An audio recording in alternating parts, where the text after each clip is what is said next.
राधा माधव कुंज विहारी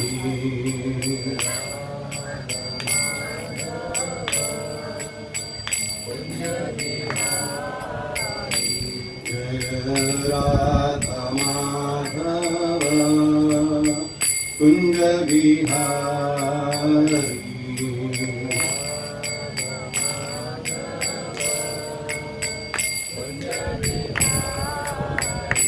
जय गोपी जन वल्लभ गिरिवरधारी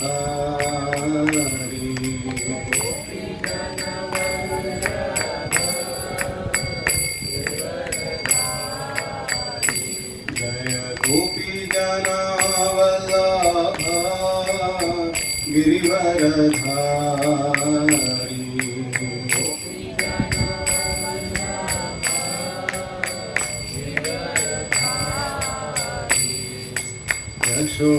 यशोधनन्दन व्रज जनरञ्जना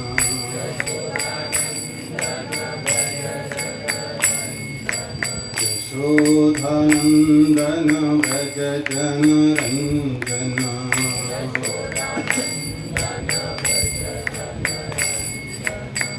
यमुना तीरावनचारी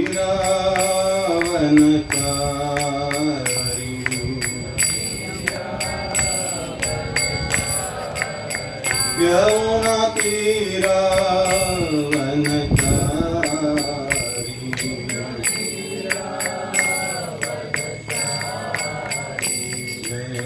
राधा माधव कुंज विहारी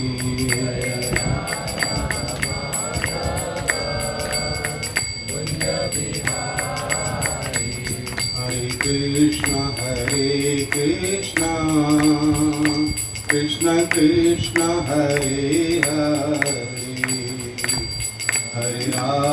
हरे राम राम राम हरे हरे हरे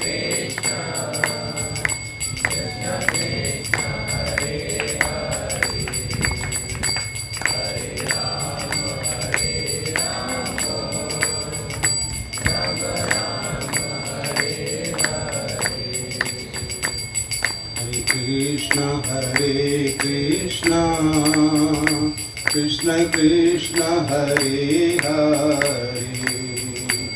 हरे राम राम राम हरे हरे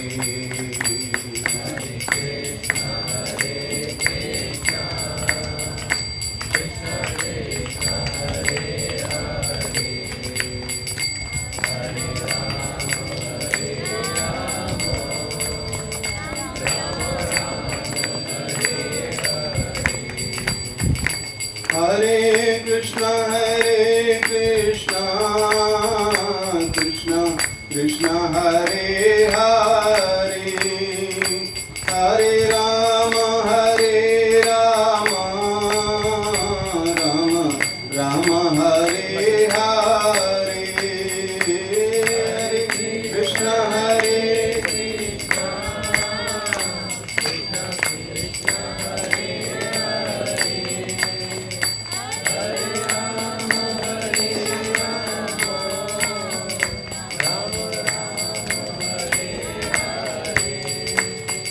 हरे कृष्ण हरे कृष्ण कृष्ण कृष्ण हरे हरे हरे राम राम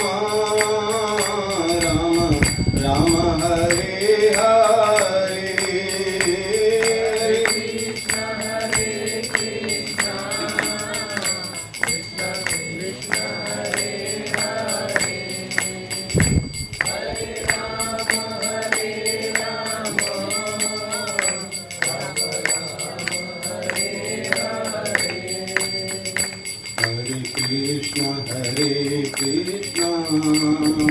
कृष्ण कृष्ण हरे हरे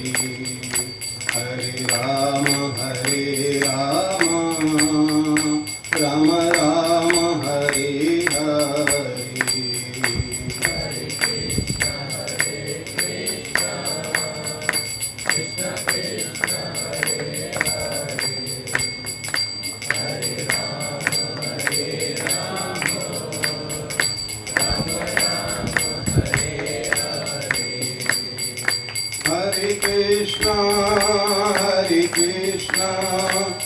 कृष्ण कृष्ण हरे हरे हरे राम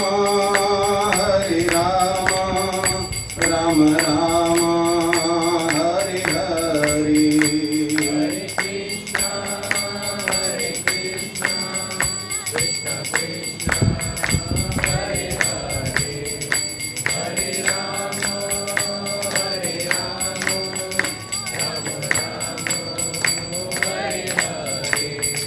जय राधा गोपीनाथ राधा गोपीनाथ राधे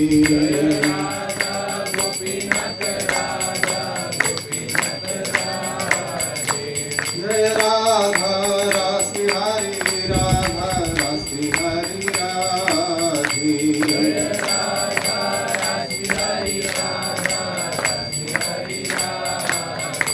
जय राधा गिरिधारी राधा गिरिधारी राधे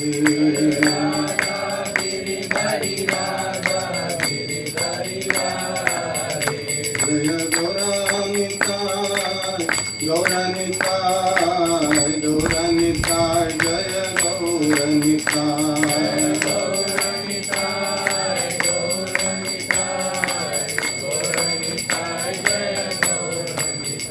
जय प्रभु पदा जय प्रभु पदा प्रभु पदा जय प्रभु पदा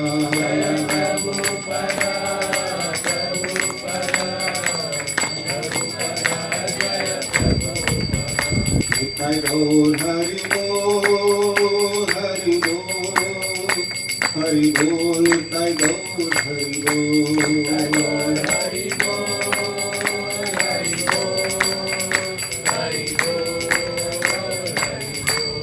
विदाय गौर प्रेमानंदी हरिनाम संकीर्तन की श्रील प्रभुपाद की अनंत कोटि वैष्णव वृंद की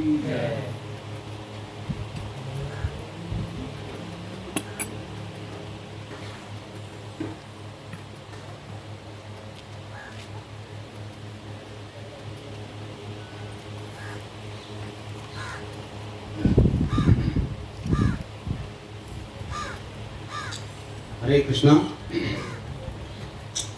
आज मेरा सौभाग्य है कि आज का दिन कार्तिक का पहला दिन है और प्रभु जी ने मेरे ऊपर कृपा करके मुझे एक सेवा दी है कार्तिक के महिमा के बारे में बोलने का। तो उनके चरण में मेरा दंडवत प्रणाम है। तो आप सब जानते ही हैं कार्तिक मास के बारे में, फिर भी हम इस साल में फिर से सुनने का प्रयास करेंगे तो हमारा आध्यात्मिक लाभ के लिए और हमारी खुद की प्रगति के लिए और शुद्धता के लिए।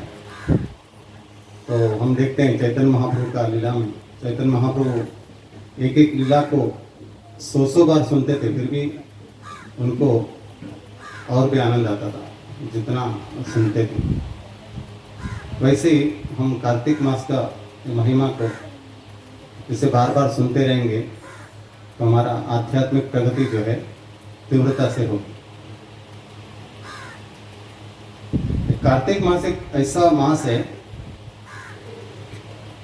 तो यहाँ पे हमारा जो भौतिक आध्यात्मिक प्रगति जो है इतना तीव्रता से होगी और उसमें डिस्काउंट मिलेगा हमको। जैसा दिवाली में दशहरा में हम देखते हैं जो अमेजोन और फ्लिपकार्ट का हम लोग देखा है बिग सेल करके आता है बराबर। हाँ, वैसे ये बिग सेल है आध्यात्मिक का। यहाँ पे हम कुछ भी थोड़ा सा करेंगे, स्कंद पुराण और पद्म पुराण में लिखा है और उसका हम लोग एक एक श्लोक का पंक्तियाँ पढ़ेंगे तो हमको पता चलता है। थोड़े से भी हम भक्ति करेंगे कार्तिक महीने में तो उसका बहुत सारे हमको लाभ प्राप्त होता है। तो हम प्रयास करेंगे भगवान का आज कार्तिक महीने का जो विशेष क्या है उसको समझने का थोड़ा प्रयास करेंगे और अपने जीवन में हम लोग उसको इम्प्लीमेंट करने का इस कार्तिक महीने में, तो उससे क्या होता है, तो जब तक हम उसके महिमा के बारे में सुनेंगे नहीं, उस महीने में क्या क्या लाभ है, तो हमारे लाभ के प्रति भौतिक दुनिया में भी हम देखते हैं लाभ कहाँ है, हमारा जो है चित्त वहाँ पे जल्दी जाता है। तो इसलिए इस कार्तिक महीने का थोड़ा लाभ के बारे में एक संक्षिप्त रूप में हम लोग समझेंगे। अगर विस्तार रूप में हम लोग बताएंगे तो पूरा दिन भी कम होएगा। तो संक्षिप्त रूप में कितने लाभ है सोचेंगे तो हम इस व्रत का पालन करेंगे एक महीना अच्छे से। हरे कृष्ण।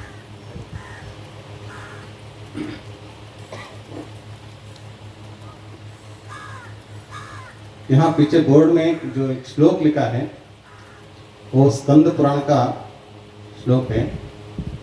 उस श्लोक को हरि भक्ति विलास ने उसका कोट किया था। उसका जो ओरिजिन है वो स्कंद पुराण से है। इस श्लोक में बताया गया है,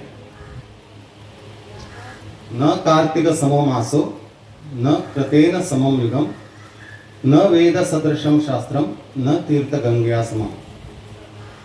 कार्तिकः प्रवरो मासो वैष्णवानां प्रियः सदा कार्तिकं स्कलं यस्तु भक्त्या सेवते वैष्णवः। न कार्तिक समो मासो, कार्तिक मास के समान कम से भी महीना या मास नहीं है। न कृतेन समम युगम, ये कृतयुग का मतलब है सत्ययुग, सत्य त्रेता द्वापर कलयुग। हम जानते हैं 4 युग हैं, उसमें से पहला युग आता है वो सत्ययुग। तो सत्ययुग का और एक नाम है कृतयुग। न कृतेन समम युगम, ये चारों युग में सर्वश्रेष्ठ युग जो है वो सत्ययुग है। और मासों में कार्तिक मास है सबसे महान।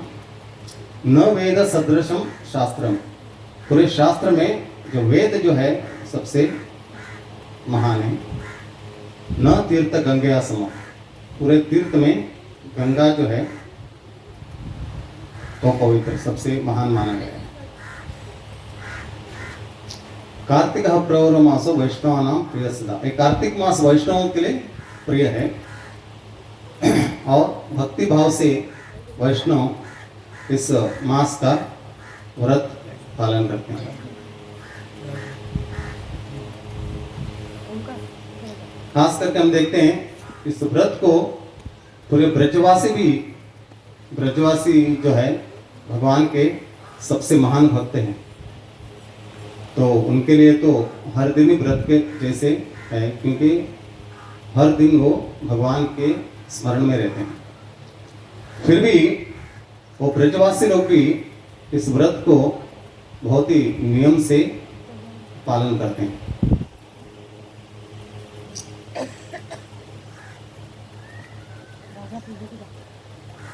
हरे कृष्ण। ओम अज्ञानतिमिरान्धस्य ज्ञानाञ्जनशलाकया चक्षुरुन्मिलितं येन तस्मै श्रीगुरवे नमः। श्रीचैतन्यमनोभीष्टं स्थापितं येन भूतले स्वयं रूप तदा मह्यं ददाति स्वपदान्तिकं। वन्देऽहं श्रीगुरुः श्रीयुतापदकमलं श्रीगुरुं वैष्णवांश्च श्रीरूपं साग्रजाता सहगण रघुनाथान्वितं तं सजीवं सा अद्वैतं सावधूतं परिजना सहितं कृष्णचैतन्यदेवं श्रीराधा कृष्णपादा सहगण ललितां श्रीविशाखान्वितांश्च। हे कृष्णा करुणा सिंधु दीनबंधो जगत्पते गोपेश गोपिका कांत श्री राधा कांत नमोस्तुते। तप्त कांचन गौरांगी श्री राधे वृंदावनेश्वरी वृषभानुसुते देवी प्रणमामि हरिप्रिये। वाञ्छाकल्पतरुभ्यश्च कृपा सिन्धुभ्य एव च पतितानां पावनेभ्यो वैष्णवेभ्यो नमो नमः। जय श्री कृष्ण चैतन्य प्रभो नित्यानंद श्री अद्वैत गदाधर श्रीवासादि गौर भक्त वृंद। हरे कृष्णा कृष्ण कृष्णा हरे हरे, हरे राम राम राम हरे हरे। हरे कृष्णा कृष्ण कृष्णा हरे हरे, हरे राम राम राम हरे हरे। हरे कृष्णा कृष्ण कृष्णा हरे हरे, हरे राम राम राम हरे हरे। हरे कृष्ण।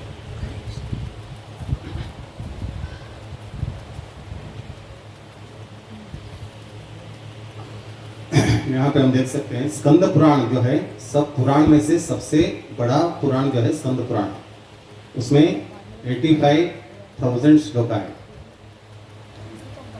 बाकी पद्म पुराण में 55,000 है।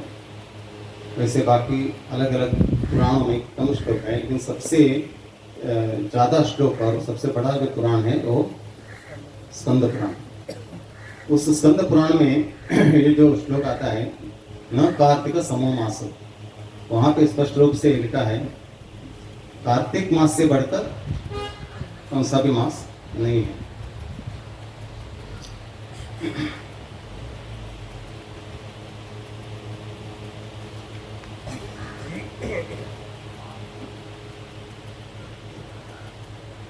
कार्तिक मास अभी से 27 नवंबर तक चलेगा और हर दिन सभी भक्त लोग जो है भगवान का लीला का श्रवण करते हैं, खास करके दामोदर लीला का, क्योंकि इस पूरे महीने में भगवान ने बहुत सारी लीला की है, लेकिन भगवान ने इसी महीने में क्यों सबसे ज़्यादा लीला की उसके बारे में भी हम लोग सुनेंगे।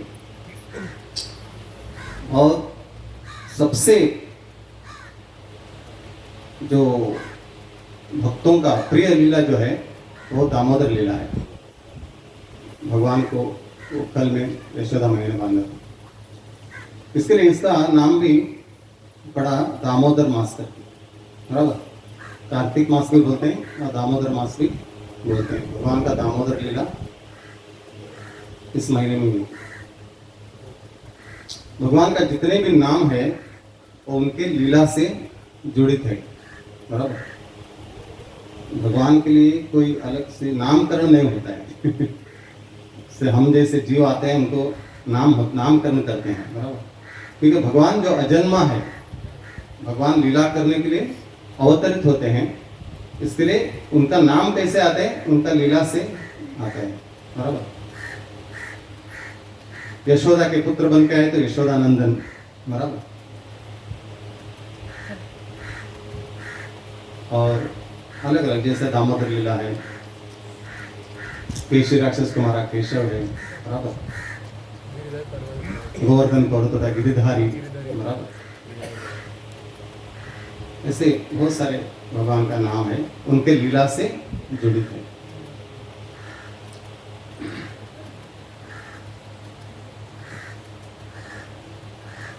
भगवान ने इसी महीने में, देखो भगवान का अलग अलग महीना जो है वो भगवान से जुड़ित है, भगवान से नाम से है।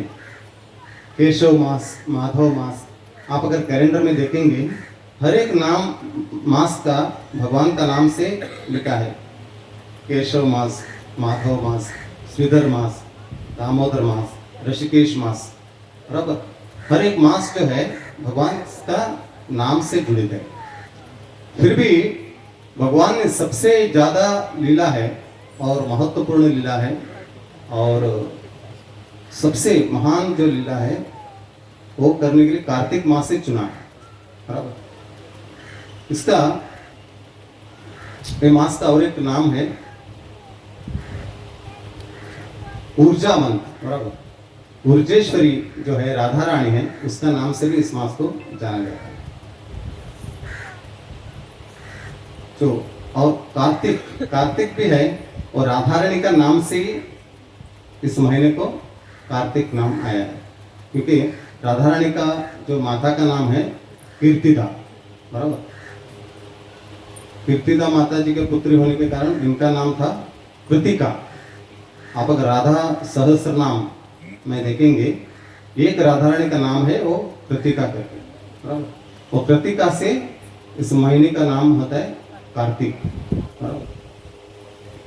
राधा रानी श्री कृष्ण जो है उनका सबसे महान भक्त जो है वो ब्रजवासी लोग हैं। आप सब जानते हैं ब्रजवासी लोग सबसे प्रिय भक्त है भगवान के, और ब्रजवासियों में गोपियां सबसे प्रिय, बराबर। उस गोपियों में एक गोपी जो है भगवान को सबसे प्रिय है, वो कौन है?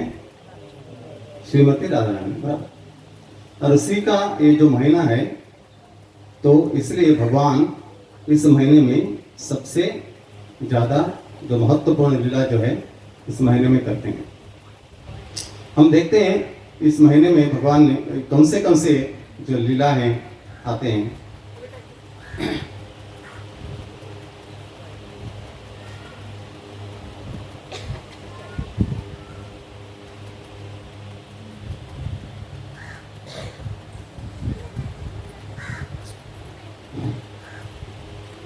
ये जो पहला भगवान का जो रास लीला से प्रारंभ होके आगे हम देखते हैं भगवान ने अलग अलग जो लीलाएं यहाँ पे की हैं, उसमें से गोपी गीत भी आता है, रास लीला से जुड़ित है। और जब भगवान जो है रास मंडल से छोड़ के जाते हैं सब गोपियों को, तब गोपियाँ भगवान के विरह में जो गीत गाते हैं उसको हम बोलते हैं गोपी गीत। उसके बाद भ्रमर गीत, वेणु गीत, ये सब आता है। ये सब जो रासलीला से जुड़ित है। और इमली तला में जो पूरा व्रज मंडल है, ये भगवान ने वृंदा देवी को दिया था, क्योंकि वृंदा देवी जो है राधा और कृष्ण का जो अलग अलग जो लीलाएं होती थी उसका पूरा मैनेजमेंट करती थी। उसको इवेंट मैनेजर हम लोग बोल सकते हैं, ऑफिस में हम लोग बोलते हैं, बराबर। कुछ इवेंट होते हैं उसका पूरा अच्छे तरीके से उसको मैनेज करना। तो वैसे ही वृंदा देवी के पास लाखों में तोते थे, बराबर। और एक तोता हम लोगों ने देखा वृंदा देवी के हाथ में बैठा रहता है कभी भी, उसका नाम है दक्ष, बराबर। और वृंदा देवी लाखों तोते को बताती नहीं थी कहाँ क्या करना है, क्या, वो केवल दक्ष को बताती थी, बराबर। वो दक्ष को बताएगा, वो जो तोता है बाकी अपना टीम को सब बताता क्या है करना। और तोतों का काम क्या है, वो जाके कृष्ण और राधा रानी क्या सोच रहे हैं, उनको कहाँ जाना है, क्या लीला करना है, बस ये सोच के दक्ष को बोलना है। दक्ष आके वृंदा देवी को बोलते थे। उसके बाद वृंदा देवी तैयारी में लगती थी, बराबर। और उनका तैयारी ऐसा था, हम लोग कुछ करते हैं तो कभी कभी लेट हो जाता है बराबर। सब प्रोग्राम में कभी कभी सब लोग आ जाते हैं लेकिन अपना तैयारी नहीं रहते। लेकिन वृंदा देवी ऐसा नहीं, जब कृष्ण और राधा को झूलन करना है, झूले में बैठना है, तो वो लोग आने के पहले झूला तैयार हो जाता था और उसमें अलग अलग सुंदर सुंदर फूलों का हार भी लगा रहता था। बस केवल झूलने का ही बाकी रहता था उस तक हद तक जो है तैयारी करके वृंदा देवी रखती। ये बहुत टाइम तक चलता था। कृष्ण जो है बहुत संतुष्ट हो जाते हैं वृंदा देवी का जो इतना सेवा देखते, तो पूरा व्रज मंडल जो है वृंदा देवी को दे देते हैं। आपका ये आप वृंदा देवी, वृंदा का नाम पे जाना जाएगा, इसलिए हम बोलते हैं वृंदावन बोलते हैं, बराबर।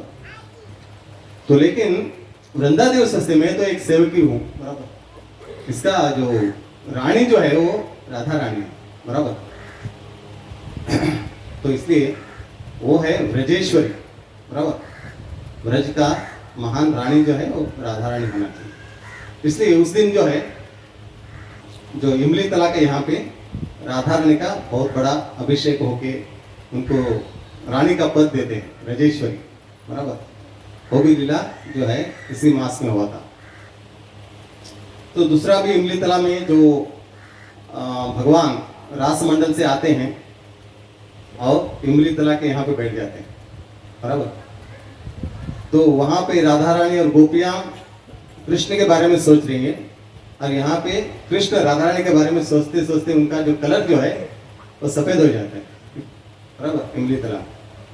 तो राधा रानी ढूंढते ढूंढते इमली तालाब तक आती है, तो यहाँ पे उनको लगता है कृष्ण बैठे हैं, लेकिन कृष्ण का कलर ऐसा कैसे हो गया, वो तो श्याम वर्ण है, तो ये तो गोरे दिख रहे हैं। तो उनका मन में विचार आता है ये तो कृष्ण है। तो वो सोचने लगती है शायद मैंने गलत पुरुष के बारे में सोचा, तो वो रोने लगती है, बराबर। मैं कृष्ण को छोड़ के किसी को अपने विचार में नहीं ला सकती, लेकिन आज ऐसे कैसे हो गया। तो ऐसा सोच के रो रही थी, तब तक कृष्ण अपना श्याम वर्ण में आ जाते हैं, बराबर।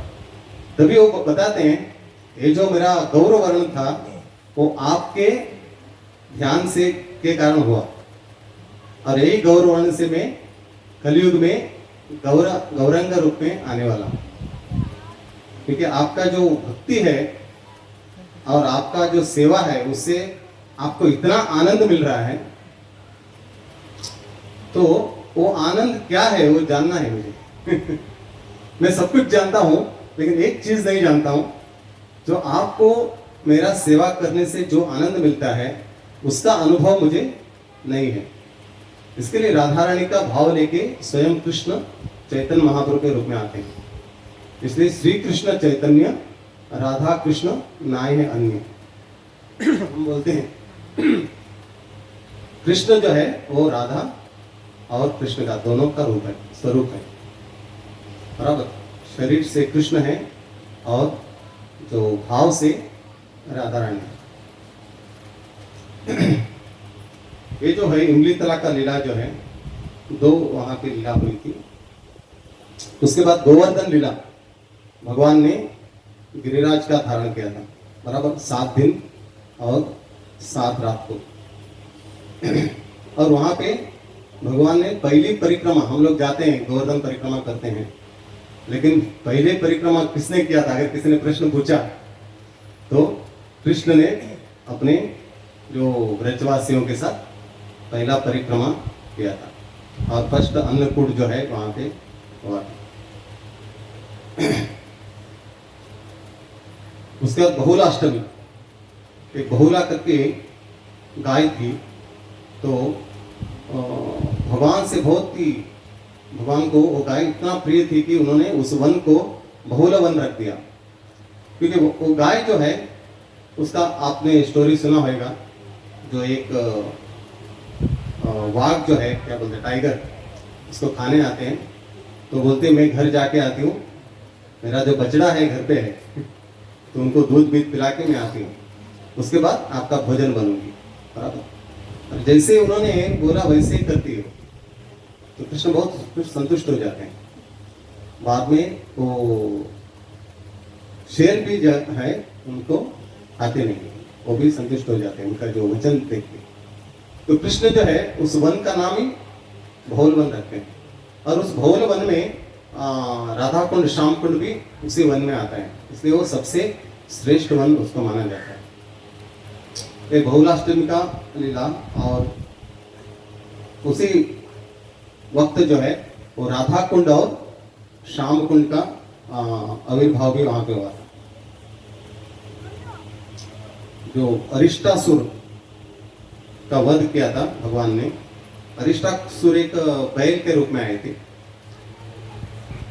तो राधा रानी और गोपियां बोलती हैं बैल जो है वो धर्म का प्रतीक है, आपने तो बैल को मार दिया, तो आपको अभी सब तीर्थों में जाके स्नान करना पड़ेगा, बराबर। तो कृष्ण सोचने लगा अभी किधर तीर्थ में जाएंगे, बराबर। तो कृष्ण थोड़ा मुस्कुराते हैं, तो सब तीर्थ वहां पे आ जाते हैं, बराबर। और एक जगह पे सब तीर्थ जो है, गंगा, यमुना, सरस्वती, सब तीर्थ एक जगह पे आ जाते हैं। भगवान अपने पैरों से थोड़ा सा खड्डा बनाते हैं, वहां पे सब तीर्थ जो आ जाते हैं।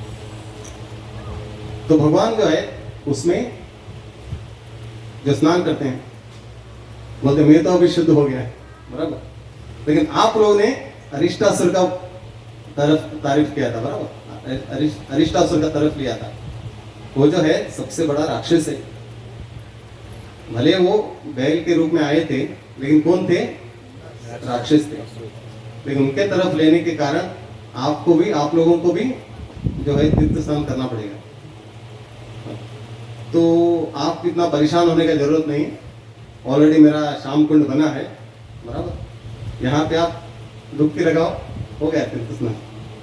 लेकिन राधा रानी और पूरा सखिया बोलते नहीं, आपके पाप उस कुंड में आपने छोड़ा है, तो हम उस कुंड में नहीं स्नान करेंगे, हमारे लिए हम दूसरे कुंड बनाएंगे, बराबर। सभी गोपियां और राधा रानी अपने कंगन तोड़ने लगते हैं और कंगन तोड़ के उससे मिट्टी निकालते हैं, निकाल के थोड़ा कुंड बनाते हैं छोटा सा। हजारों में गोपियां थी, राधा रानी भी थी साथ। उसके बाद आप लोग ने देखा होगा जो राधा कुंड से 2-3 किलोमीटर में, नहीं 6 किलोमीटर, 3 किलोमीटर ये आता है कुसुम सरोवर, उससे 2-3 किलोमीटर में मानसी गंगा आता है। तो मानसी गंगा से राधा कुंड तक तो लाइन लगाई थी पूरा गोपियों ने, और वहां से वो लोग पानी लेके आके उसमें डाल रहे थे, और उन्होंने कुंड जो बनाया था। और ये सब देख रहे थे, भगवान उनको अच्छा नहीं लगा, क्या है कितने टाइम तक कुंड में पानी भरते रहेंगे, बराबर। तो उनको मन में ऐसा विचार आया, तो गंगा यमुना सरस्वती को पता चला अभी कृष्ण जो है हमको बुलाना चाहते हैं, बराबर। तो सब देवियां आते हैं और राधा रानी से प्रार्थना करते हैं, तो हमारे लिए भी कुछ सेवा दे दो बराबर। आप तो पूरे सृष्टि का जो ये है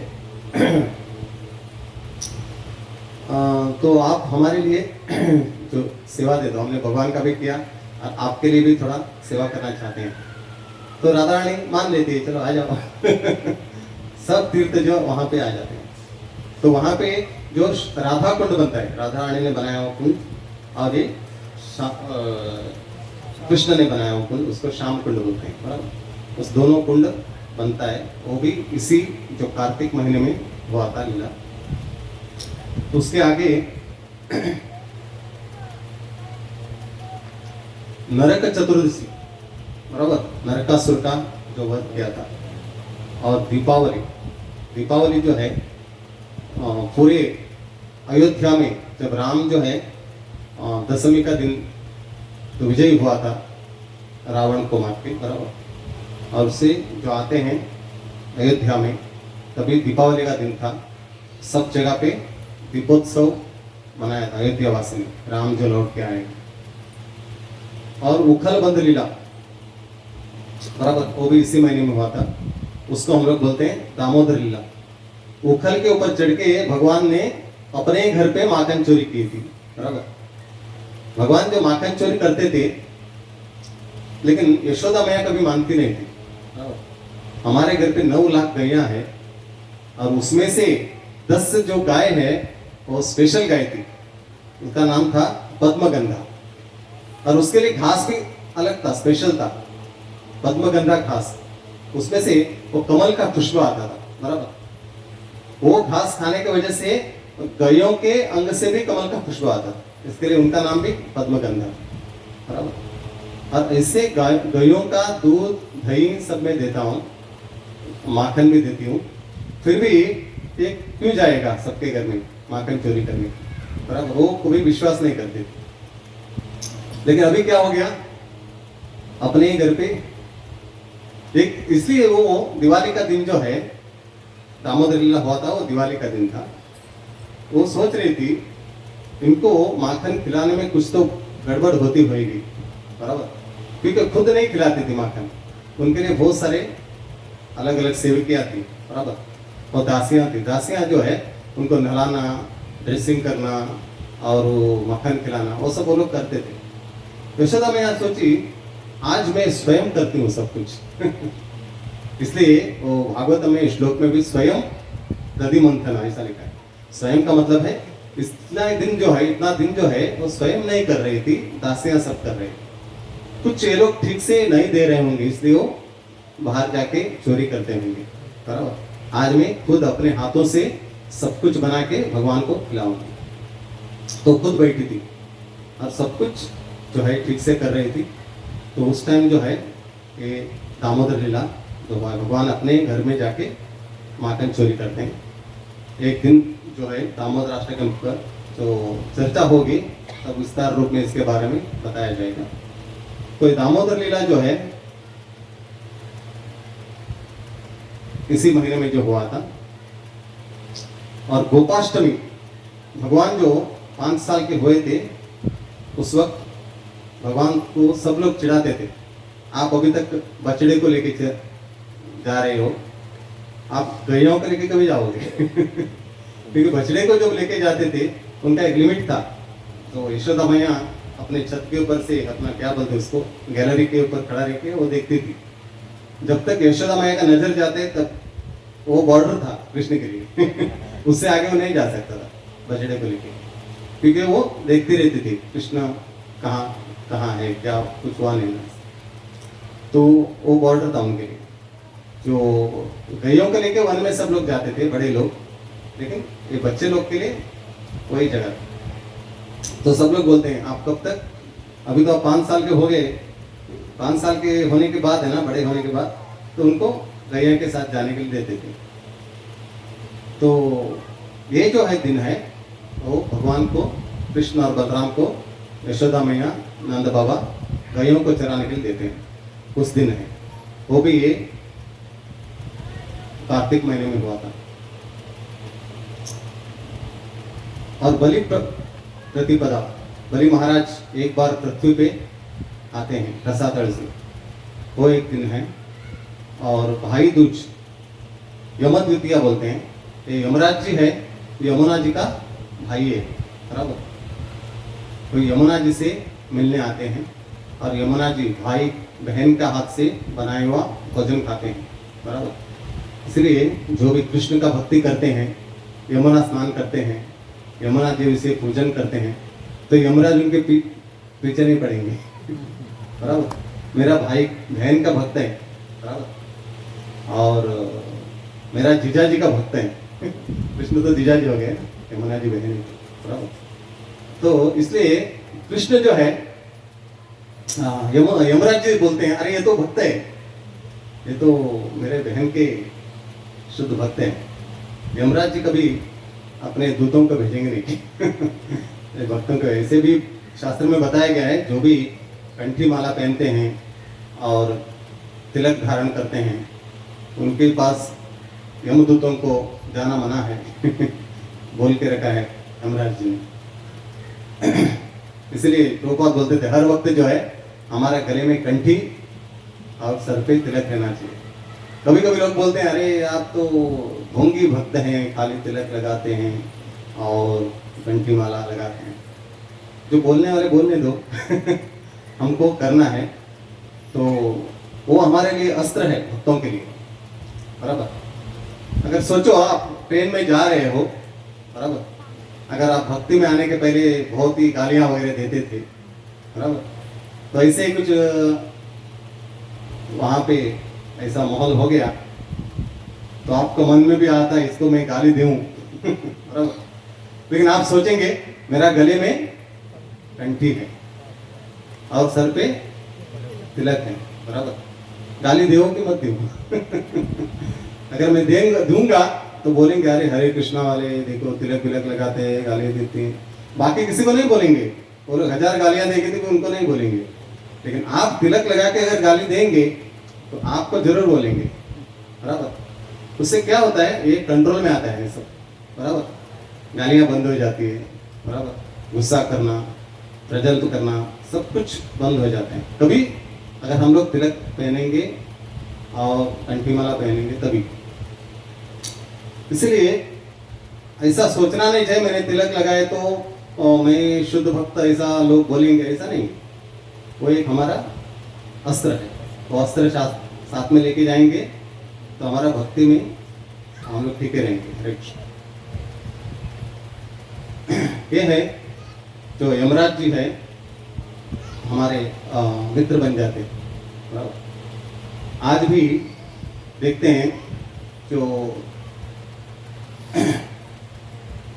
यमुना के घाट में, अलग अलग घाट में लोग आते हैं, बहन भाई जो है वो 80-90 साल के लोग भी साथ में आते हैं, बराबर। 80 साल की बहन 90 साल के भाई रहेगा तो भी आते हैं, आहिस्ता आहिस्ता हाथ पकड़ के आएंगे, स्नान करेंगे, बराबर। और बहन जो है जितना हो सकता है इनसे, इतना बुढ़ापे में भी वो कुछ ना कुछ अपने हाथों से बना के भाई को खिलाएगी। वो प्रथा अभी भी वृंदावन में चलता है। तो उसके बाद हम देखते हैं उत्थान एकादशी आती है, बराबर। ये चातुर्मास जो है, चातुर्मास का आखिर महीना है, ये लास्ट महीना है।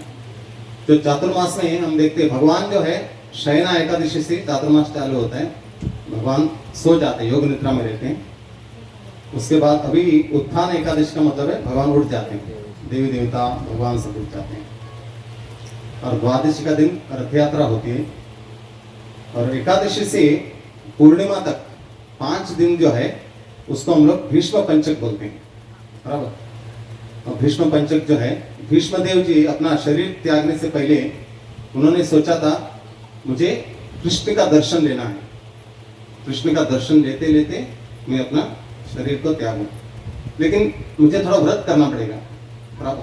कृष्ण तो भगवान है, परमात्मा है, तो मैंने तो इच्छा की, लेकिन इच्छा के साथ मुझे कुछ व्रत भी लेना चाहिए। तो ऐसे तो महान भक्त थे भीष्मदेव, उनको जरूरत नहीं था व्रत भी करना, उनका जीवन ही एक व्रत था, बराबर। फिर भी उन्होंने सोचा ये जो 5 दिन है कार्तिक का जो आखिर दिन है, इसमें मैं पूर्ण रूप से व्रत करूंगा और भगवान का दर्शन करूंगा। तो उन्होंने ये व्रत को रखा था। इसलिए कोई पूर्ण रूप से 1 महीना जो व्रत पालन नहीं कर पाते हैं, भोजन त्याग करके, खास करके बाकी दीपदान तो करेंगे और दामोदर अष्टकम गाएंगे, वो सब करते हैं। लेकिन जो है आहार जो लेते हैं हम लोग, फूड लेते हैं, प्रसाद लेते हैं, तो उसमें हम लोग जो है बहुत ही तीव्रता से हम लोग नहीं कर सकते हैं। ऐसे लोग जो है भक्त लोग हैं, वो 5 दिन जो लास्ट का रहता है पंचक, उस दिन जो है केवल जल पी के, नहीं तो फ्रूट्स लेके वो उपवास का व्रत पालन करते हैं। लेकिन इस सब लीला में हम देखते हैं दामोदर लीला जो है वो सबसे सुंदर और मधुर लीला है, भक्तों को बहुत ही आनंद देता है। तो भक्त उस जो महीने में भगवान दामोदर का फोटो रखते हैं, मूर्तियां रखते हैं और सजाते हैं, उसमें भगवान का जो दामोदर अष्टकम गाते हैं। ये सत्यव्रत मुनि ने पूरे जो दामोदर लीला जो है, भगवान ने कैसे माखन का मटकी तोड़ा और कैसे भगवान ने माखन को खाया, और यशोदा मैया कैसे भगवान को पकड़ती है, बराबर।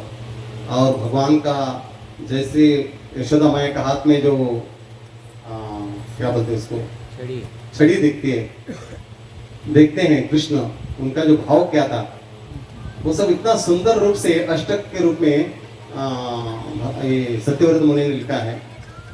उस हम लोग उस पंक्तियां गाएंगे तो कितना आनंद आता है। हम देखते हैं बहुत लोग जो भक्ति में आए हैं केवल दामोदर अष्टकम का प्रभाव से आए हैं, खास करके विदेश में देखते हैं। अभी दुबई में मैंने सुना था, सऊदी अरेबिया में हर एक घर में दामोदर अष्टकम गाते हैं, उससे हजारों लोग जो है भक्ति में जुड़े हैं, केवल दामोदर अष्टकम उनका घर में रखने से। वहाँ पे ऐसे जो महाराज ने ऐसा अरेंज किया है, क्योंकि हर एक लोग इतने लोगों के घर में जाके, जो 50-50 लोग के घर में, नहीं तो 25 लोग के घर में, ऐसा ग्रुप बना के वो लोग जाते हैं, मृदंग लेंगे, करताल लेंगे और वहाँ पे सब अरेंजमेंट करके जाएंगे, क्योंकि उनको तो पता नहीं रहता है कैसा करना क्या है। पूरा अरेंज करके जाएंगे, दीप लेके जाएंगे और वाती बनाएंगे, घी लेके जाएंगे, सब कुछ करेंगे और इतना सुंदर ढंग से करते हैं। तो वो लोग सब इतना आनंदित हो जाते हैं, तो आहिस्ता आहिस्ता वो लोग भक्ति में जुड़ जाते हैं, बराबर। ये जो दामोदर लीला इतना जो सुंदर लीला है, तो भक्तों को भगवान के भक्ति में लगाते हैं। इसलिए श्रीमद् भागवतम में श्लोक आता है 10.33.36, तो सब बोलते हैं भगवान को लीला करने का क्या जरूरत है, बराबर ऐसा विचार आता है, बार बार भगवान क्यों आते हैं, क्यों लीला करते हैं। तो वहां पे लिखा है अनुग्रहाय भक्तानाम मानुष्यम देहमाश्रितः भजते तादृशी क्रीड़या श्रुत्वा तत्परो भवेत्। तो अनुग्रहाय भक्तानाम, भक्तों को अनुग्रह करने के लिए, ऐसे गीता में हम लोग देखते हैं परित्राणाय साधुनाम विनाशाय च दुष्कृताम। वास्तव में भगवान को ये सब करने के लिए आने का जरूरत नहीं है, वो तो एक बहाना है, बराबर।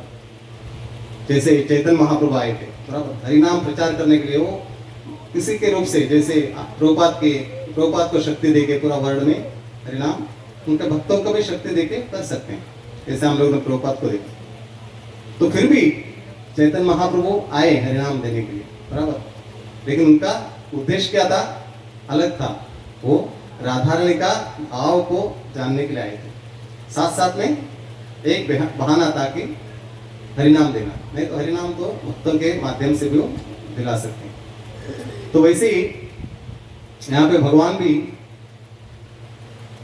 जो आते हैं भक्तों को आनंद देने के लिए आते हैं, क्योंकि भक्त जो है, अगर भगवान कुछ लीला करेंगे तो भक्तों के पास क्या है, अगर लीला सुनने के लिए नहीं है तो भक्त जो है कैसे भक्ति में प्रगति कर पाएंगे, बराबर। इसलिए भगवान आते हैं और कुछ ना कुछ लीला करते हैं, उस लीला को भक्त लोग बैठ के श्रवण करते हैं, आनंद लेते हैं, साथ साथ में अपना भक्ति में प्रगति करते हैं।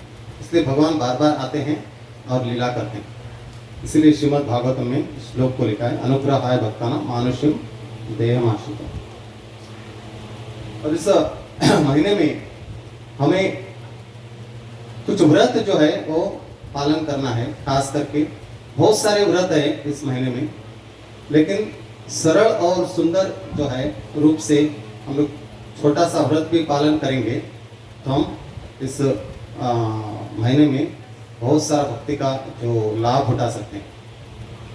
तो स्कंद पुराण में कुछ श्लोक आता है, हम देखते हैं। नियमेन विना विप्रह कार्तिकम यक्षिपन नरः कृष्ण परान्मुखस्तस्य यस्माद् ऊर्जस्य वल्लभ। ऊर्जस्य वल्लभ, भगवान ऊर्जा देवी के वल्लभ है, वो परान्मुखस्तस्य। अगर नियमेन विना विप्रह कार्तिकम, नियम के हिसाब से अगर कोई कार्तिक का पालन नहीं करते हैं तो भगवान विमुख हो जाते हैं उन व्यक्ति से। ये जो है स्कंद पुराण में नारद मुनि और शौनक मुनि के बीच में जो वार्तालाप चल रहा था, उसमें नारद मुनि बताते हैं।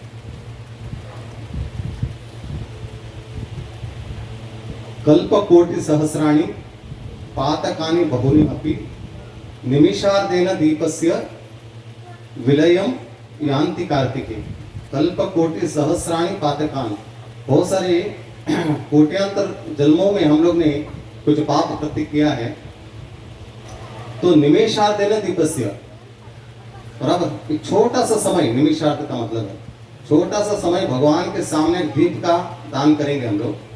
दीप से विलयम यान्ति कार्तिक, कार्तिक मास में। तो क्या है, वो पूरा जो जितने भी हमने पाप किया है कोट्यांतर जन्म का, वो वहां पे जल के राख हो जाते हैं उसी दीप के अंदर। एक कल्प देखो, कल्पांतर कोटि, इसका मतलब है एक कल्प बोलेगा तो 1000 युग, कोटि कल्प बोलेगा तो सोचो कितने युग है, कितने युग में हम लोग का जन्म लिया होगा, कितना पाप किया होगा। वो पूरा एक क्षण में वो दीप के अंदर जल के नष्ट हो जाता है। ये भी स्कंद पुराण में लिखा है।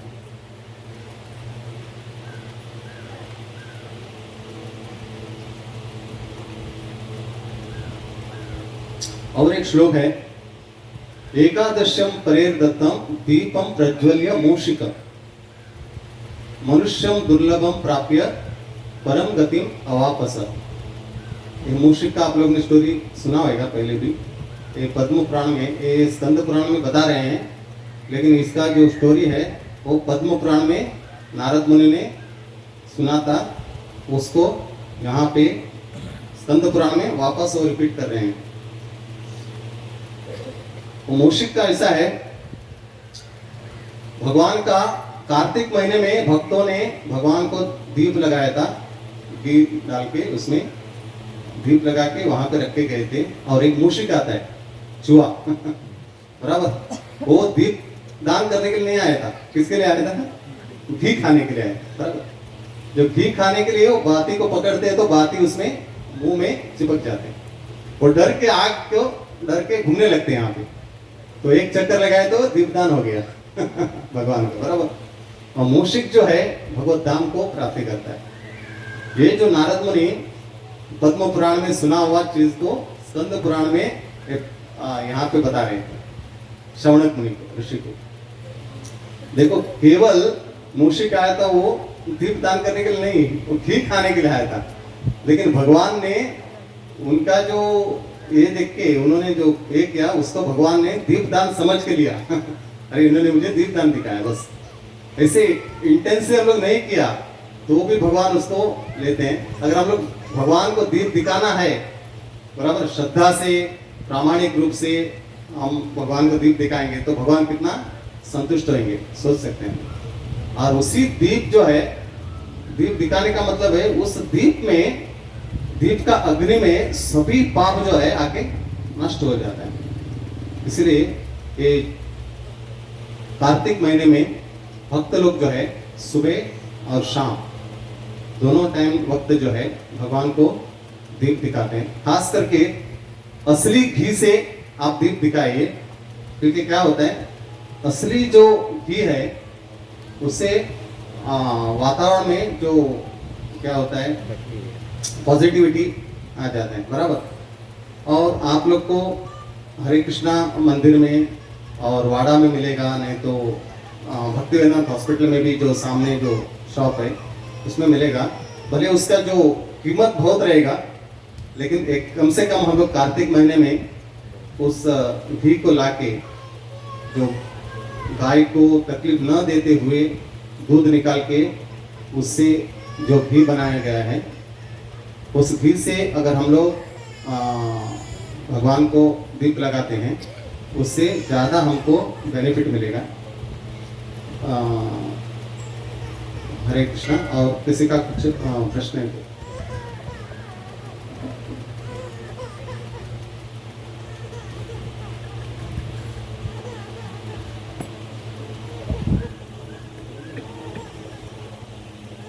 हम लोग ने आज कार्तिक महीना जो है वो भगवान ने क्यों इतना लीला कार्तिक महीने में किया, तो उसके बारे में सुना।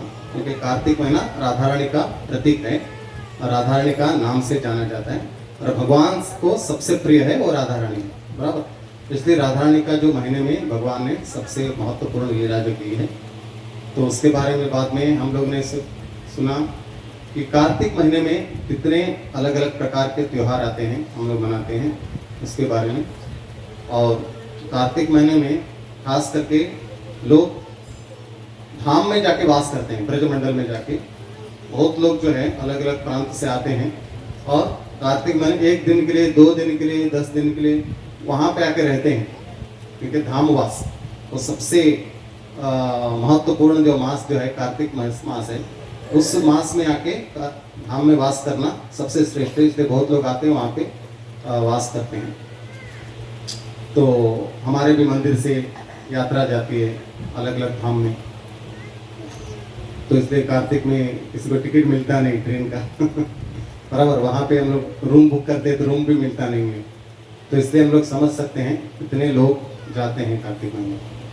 तो अलग अलग लीला के बारे में हम लोग ने श्रवण किया। तो उसके बाद कार्तिक में व्रत, हमको क्या क्या व्रत का पालन करना चाहिए। कम से कम सुबह हम लोग ब्रह्म मुहूर्त में आपको 1.5 घंटा 2 घंटा पहले उठने का जरूरत नहीं, कम से कम सूर्योदय से 1 घंटा पहले तो हमको उठना है और स्नान करके जपा करना है, भगवान का आरती करना है, तुलसी आरती करना है। तुलसी भगवान को सबसे प्रिय है, बराबर। इसलिए हम लोग तुलसी महारानी के सामने प्रार्थना, नमो नमः तुलसी कृष्ण प्रेयसी, बराबर। राधा कृष्ण सेवा पावो यही अभिलाषी, नमो नमः। तुलसी महारानी से प्रार्थना करना है, क्योंकि भगवान का प्रेयसी है, वो भगवान से प्रार्थना करेंगे हमारे लिए। तो तुलसी आरती और भगवान का मंगल आरती करना है, जो हम अगर सुबह सुबह नहीं कर सकते हैं तो भी हम एक आदत रखना है मंगल आरती करने का, कार्तिक में कम से कम, बराबर। अगर 4:30 को ही नहीं कर सकते हम लोग, 5:30 को कर सकते हैं, 6 बजे कर सकते हैं, लेकिन आरती करो सुबह और भगवान का नाम का जप करो और शिक्षाष्टकम पढ़ो। शिक्षाष्टकम जो है उसमें पूरा शास्त्र का निचोड़ है। चैतन्य महाप्रभु ने पूरे जितने भी शास्त्र है उसका निचोड़ जो है केवल 8 जो है अष्टकम में बना दिया है, शिक्षाष्टकम। तो उसको हम लोग पढ़ सकते हैं। उसके बाद जो है दामोदर भगवान को दीप दिखा सकते हैं और शाम को और सुबह एक गोवर्धन घी मत लाइएगा, क्योंकि देसी घी और शुद्ध घी करके हम लोग को यहाँ पे दुकान में बिकते हैं, लेकिन वो वास्तव में नहीं रहता है वो। इसलिए कम से कम हम लोग कार्तिक महीने में भगवान को हम लोग को कितना चाहिए, छोटा सा दीवा दिखाने के लिए थोड़ा सा घी चाहिए, वो कम से कम शुद्ध घी हम लोग लाएंगे और उसका दीपदान दिखाएंगे सुबह और शाम को। हरे कृष्ण। इतना भी व्रत करेंगे तो हमारे लिए ये तो मिनिमम है, अगर बहुत करने के लिए बहुत सारा है कार्तिक महीने के लिए, हम जितने कर सकते हैं, खास करके मुंबई में रहने वाले उनके लिए इतना तो आसान है। हरे कृष्ण। अभी आपने बताया कि कुछ घी चाहिए, जैसे कि भगवान तो भावग्राही है, भगवान को कोई ऐसा अपेक्षा नहीं किसी चीज़ के लिए, भगवान को जो भी दिया तो भगवान स्वीकार दे। तो अभी आपने प्रवचन में बताया कि शुद्ध घी, तो मेरा प्रश्न ये है कि सर्वसामान्य के तौर पे मैं पूछ रहा हूँ कि किसी की कैपेसिटी ना हो शुद्ध घी लेने की या महंगाई, वो भी महंगा वजह होने से, तो भगवान को कौन से भी ग्रेड का अगर चाहिए तो भगवान स्वीकार कर सकते हैं ना। बराबर, आपने जो बोला है वो बहुत ही ठीक है। तो मैं आपको एक बताता हूँ, आप अगर घी तो लाएंगे, बराबर, आप घी लाएंगे, अगर कोई भी भगवान को घी से मुझे दीप लगाना है तो घी आप लाएंगे, तो समझो एक ऑर्डिनरी घी लाया तो आपको कुछ तो पैसा देना पड़ेगा, उसको कुछ तो देना ही पड़ेगा, फ्री तो कोई देने वाले नहीं, बराबर। उसी पैसे से नहीं, उसी पैसे से एडिशनल भी नहीं, क्योंकि सब लोग को परोड़ता नहीं, कोई जिसको परोड़ता है वो एडिशनल ला सकते हैं, बड़ा घी का डब्बा ला सकते हैं। उसी पैसे से शुद्ध घी लाने का थोड़ा थोड़ा बराबर भगवान के दिखाने का। यहाँ पे दिखा निमिषार्ध अर्धा निमिष के लिए भी भगवान को थोड़ा सा दी पैसा आपने खाली जलाया, भगवान के सामने दिखाया भी नहीं, तो भी उसको कल्पांतर का ये निकल जाते हैं। आप थोड़ा सा घी लगाओ बत्ती को आप दिखाओ, वो भी हाँ मूषिक जैसा, मूषिक को देखो उसने कुछ किया था कि कुछ नहीं, तो इसलिए वही पैसे से अगर ज्यादा आपके लिमिट के हिसाब से, ऐसा नहीं कि एक कोई व्यक्ति आते हैं 2-2 किलो का घी का आरती करते हैं, सबको करने की जरूरत नहीं अपना अपना कैपेसिटी के हिसाब से। भगवान भावग्राही है, लेकिन भगवान ने जो व्यवस्था की है, बराबर, अगर व्यवस्था नहीं है तो अलग बात है, व्यवस्था नहीं है तो अलग बात है। अभी हम लोग को हमारे लिए शुद्ध घी नहीं मिलता है कहाँ पे भी, हमको वही लेना पड़ेगा। अभी हमको मिल रहा है किधर से, थोड़ा लाने का बस, वो 1 किलो लाते हैं तो नहीं प्रभु जी 1 किलो नहीं ले सकते मैं, क्योंकि इसका भाव तो 2,000-1,500 रुपए बराबर। ये है ना, मुझे 500 रुपए का मैं 1 किलो लेने वाला था गोवर्धन घी, तो उसी अमाउंट का जो कितना आता है उतना ही दे दो, बराबर, उतना ही लेके हम लोग कर सकते हैं। तो उससे हमको क्या है, ज्यादा भगवान का नहीं मिल सकता। हम एडिशनल कुछ करने का जरूरत नहीं, हमारा कैपेसिटी के हिसाब से भगवान जानते हैं हमारा कैपेसिटी क्या है, हम कितना कर सकते हैं, और भगवान भाव का है, बराबर, ठीक है।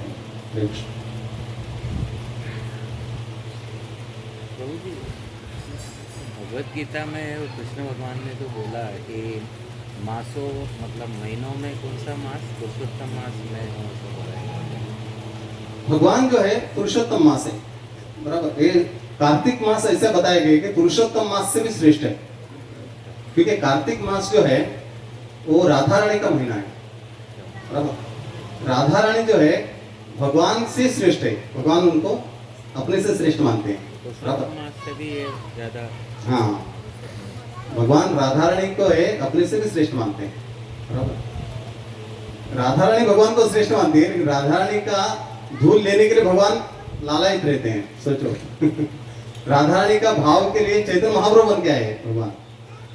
तो राधा रानी सर्वश्रेष्ठ है, इसलिए मदन मोहन मोहिनी राधा रानी का एक नाम है, बराबर। भगवान का नाम मदन मोहन है, लेकिन भगवान को भी मोहित करने वाली है वो राधा रानी। और राधा रानी का मास जो है भगवान अपने मास से भी ज्यादा, अगर राधा रानी का मास में कोई कुछ भक्ति करते हैं तो भगवान सबसे ज्यादा प्रसन्न हो जाते हैं।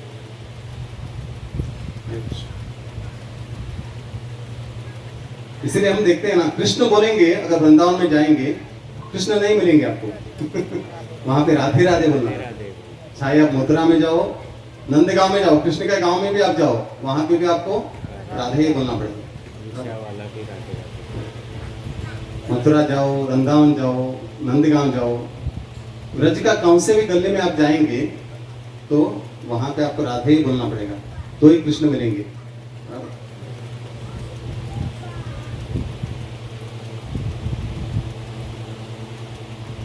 हरे कृष्ण। और किसी का कुछ प्रश्न? भीष्म पंचक वो आखिर 5 दिन है, एकादशी से पूर्णिमा तक, क्योंकि हमारे जो भक्त लोग, जो वैष्णव लोग जो है पूर्णिमा से पूर्णिमा तक मानते हैं। पूर्णिमा से अपना स्टार्ट होता है चातुर्मास, पूर्णिमा में खत्म होता है, बराबर। कुछ लोग का एकादशी से चालू होता है, एकादशी में खत्म होता है, बराबर। ये शयन एकादशी से उत्थान एकादशी, लेकिन हम लोग का जो है वो पूर्णिमा तक चलता है। तो उस 5 जो दिन है वो भीष्म देव ने व्रत रखा था, कार्तिक व्रत 5 दिन का, बहुत ही श्रद्धा से भगवान का रूप देखने का था। इसलिए भगवान आए थे ना, पांडवों को लेकर आके वहां पे खड़े थे एकदम उनके सामने, उनको देखते देखते विष्णुदेव ने अपना शरीर त्यागा। उसके पहले विष्णुदेव सबको ज्ञान की बात बताते हैं, युधिष्ठिर महाराज को, पांडवों को, और भगवान एकदम सामने खड़े थे। भगवान को पता था मेरा जो है दर्शन के लिए अभी तक ये अपना देह त्याग नहीं किया, क्योंकि वो इच्छा मरनी थी, बराबर। तो अपने पिता से उनका वर मिला था भीष्मदेव को, वो कभी भी अपना देह त्याग कर सकते थे, उनके हमारे जैसे नहीं। हमको कभी मृत्यु आएगा हमको पता नहीं चलता है। भीष्मदेव अपने हाथ में था, कभी भी वो त्याग कर सकते, लेकिन वो कृष्ण के दर्शन के लिए रुके थे। वो कृष्ण जानते थे, इसलिए उनके सामने आके खड़े थे उनको दर्शन देते। हरे कृष्ण। और पूर्णिमा के दिन जो है भगवान का दर्शन लेते लेते उन्होंने अपना देह त्याग। हरे कृष्ण। इसलिए सब भक्त लोग जो है ठीक से नहीं कर पाते हैं पूरा महीना, तो 5 दिन जो है व्रत रखते हैं। मुझे कम से कम 5 दिन जो है मुझे अच्छे से कार्तिक मंथ का पालन करना है। अरे प्रभु जी, और मार्गशीर्ष महीने का भी कुछ महत्व रहता है ना, जैसे भगवद गीता मार्गशीर्ष महीने में बताएगी। हर एक महीना जो है महत्व है। मार्गशीर्ष महीना कृष्ण का महीना है, जैसा पहला राधा रानी का महीना आता है, मार्गशीर्ष महीना कृष्ण का महीना बोलते हैं। भगवद गीता मार्गशीर्ष में बताइए। हाँ हाँ, भगवद गीता हर एक महीने का महत्व है, हर एक महीने का महत्व है। ये जो कार्तिक मास है मासों में श्रेष्ठ है, बाकी मास भी कम नहीं है, सब मास श्रेष्ठ है सभी मासों में। अभी देखो शास्त्रों में जैसे वेद है, लेकिन बाकी शास्त्र भी श्रेष्ठ है, उसमें जो वेद शास्त्र जो है वो सबसे श्रेष्ठ है। अभी सब तीर्थ जो है वो सब श्रेष्ठ है, उसी उसमें एक जो है गंगा जो है सबसे श्रेष्ठ है, ऐसा ऐसा मानते हैं। इसका मतलब ये नहीं कि बाकी तीर्थों का कम नहीं होता है, वो भी श्रेष्ठ है अपने जगह।